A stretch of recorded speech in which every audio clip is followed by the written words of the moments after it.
Hello everyone, this is DuckloadRa giving you a shoutcast between Tarson versus DuckloadRa here on Shadow Temple. I believe this was taken from King of the Hill, and hopefully this matchup does not disappoint me. DuckloadRa, a very well-known European player. I believe the King of the Hill is the European server King of the Hill, which is why we have European players. Tarson spawning as the red Terran player, DuckloadRa spawning as the blue Protoss, and a Terran versus Protoss matchup just because I know a lot of you guys say that I cast too much Zerg versus Protoss, so we'll see what's happening in this particular matchup here as the probe now makes his way out, warps in a pylon, and not doing any scouting yet. So anyways, talking about the basic layout of the game, Tarson will most likely enjoy the benefits of this close air spawn. He can perhaps do a little bit of drop play and whatnot. Meanwhile, DuckloadRa, I haven't really cast any of his games recently. I do know that a couple months back, he was a much more macro style of player. He would get that just really strong Protoss army, Colossi, Void Rays, Stalkers, Zealots, get those early sentries, and then just try to almost attack move with that army. And with those sentries being able to move your opponent's units, you could easily pick apart your opponent and figure out what and then just divide and conquer. Meanwhile, if you take a look into Tarson's base, Tarson currently getting up that gas as well, setting up a barracks, supply depot being built over here, so trying to minimize the mining time so there will not be a wall. Now, a lot of Terran players, and I've said this recently, they like to go for a 2 racks concussive shell marine push. It's very important for the Terran player to try to execute this off, as it does work out fairly well if you're able to kite many of those units. A Marauder with concussive shell, obviously better than a Zealot as long as you're able to constantly kite in a one-on-one fight. I believe the Marauder wins. And then in a Stalker versus a Marauder fight, the Marauder wins as well, just because of the sheer amount of damage that it does, even though the Stalker does have more hit points. And taking a look back over here, we are getting up a Cybernetics core now, so pretty much a standard build. DuckloadRa trying to separate his building so he can get some early scouting information as a Zealot now also being trained. Now, Terran player here, if he does go for a tech lab next, if he doesn't go for that second Rax, I would assume he's going to be trying to go for a Reaper fast expansion. We'll see what this one particular SCV goes for, and it is going to be a factory, continuing up that tech tree instead of just trying to build any additional units there. He will be able to get some Hellions, and we'll see how these players are going to play.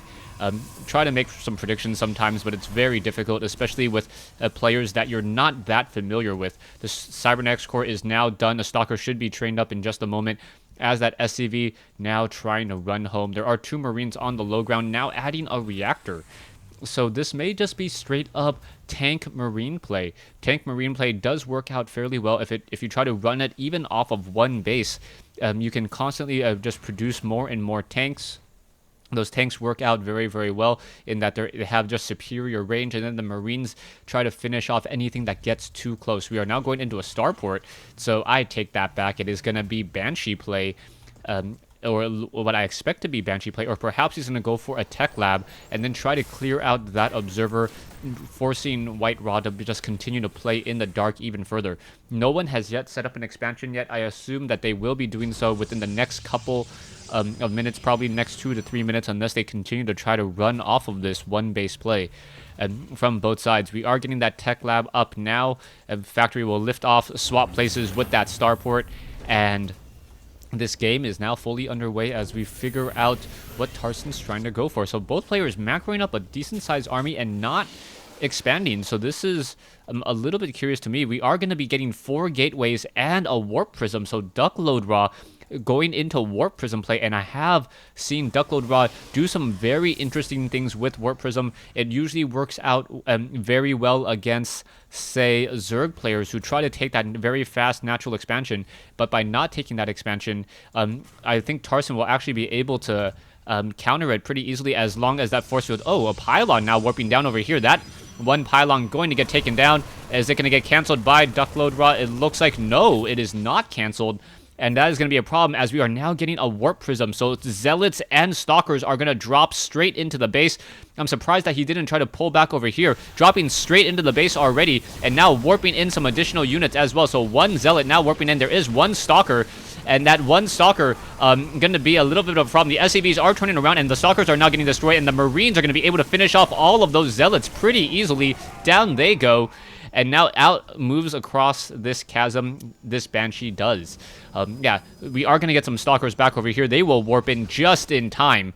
And with the warp in just in time there, that Banshee is not going to be able to get that much damage in. But the Banshee already shutting down that early drop play. So I do like the fact that DuckloadRa tried to go for drop play. It is not something very common in the Protoss arsenal, but it will at least force Tarson to be more aware of it and try to adapt to it much more quickly. We are getting now, a quick scanner sweep showing off that observer there as 2 Banshees now make their way out, perhaps shutting down a pylon and trying to supply block DuckloadRa not going to be supply locked for very, very long at all, as they are now engaging, going back and forth. Oh, that one Stalker getting stuck there, and now trying to come back for more. It looks like, that Stalker down to 14 or 20 hit points.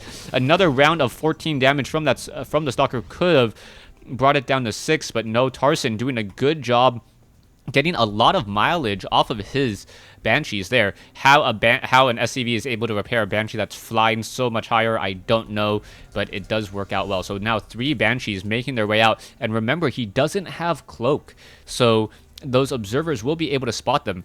Oh, an interesting counter by DuckloadRa. DuckloadRa may be going in for High Templars for feedback. Normally that wouldn't work, but because these Banshees do not have Cloak, they have no way of depleting their energy. So if a High Templar comes in, a High Templar should be able to just instantly push in feedback and then pull away. So these Banshees doing a good job. One very low hit point Banshee down to 10.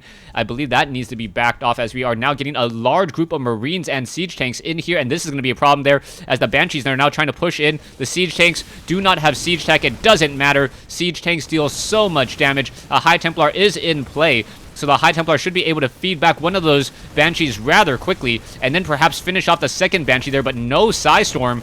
And I think Psystorm would have been the better call there. And that Banshee down to, what, I can't tell, very low on hit points, down to a low amount there. But the Marines dealing enough damage there. The Stalkers are trying to warp in. There is 1 Banshee left, and Marines are continuing to battle it out, but all the probes are falling, as now we are getting SCVs to join the fight.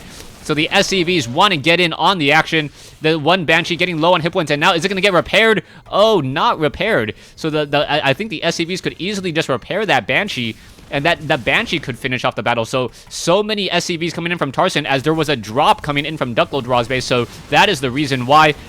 Both sides just doing a lot of damage to each other right now. 1 low hit point Siege Tank down to 69 hit points. SCVs may come over. Oh, unable to repair it. And now Tarson's going to lose this Banshee down to 2 hit points. Is it going to fall? That is the key question there. That 1 Stalker over there, dangerously low on hit points, as well as the SCVs, get picked off. Or that 1 Stalker able to pick it off there. And now the SCVs continuing to battle it out. There is 1 Siege Tank. Zealots quickly falling apart, as this Stalker now getting pulled back as well. No additional minerals, and there's the GG by Tarson. So Tarson, after getting dropped inside his base, the Warp Prism, able to unload 16 food worth of units off of a 4-gate there. Nicely done by DuckloadRa, and putting in a lot of pressure on Tarson. Tarson being forced to pull back with all of his SCVs to engage. I'm sorry, I wasn't keeping track of the minimap. My microphone actually blocked it. I need to readjust my settings, or my table layout. But yeah, the Stalkers doing a good job, and doing a great job of making sure that the Banshee was taken down. I think if the SCVs were able to repair, if they had enough minerals, the battle would have come out differently. Thanks for watching. Thanks for listening. I hope you guys enjoyed this 1v1 replay between Tarson and DuckloadRa. Stay tuned for Game 2.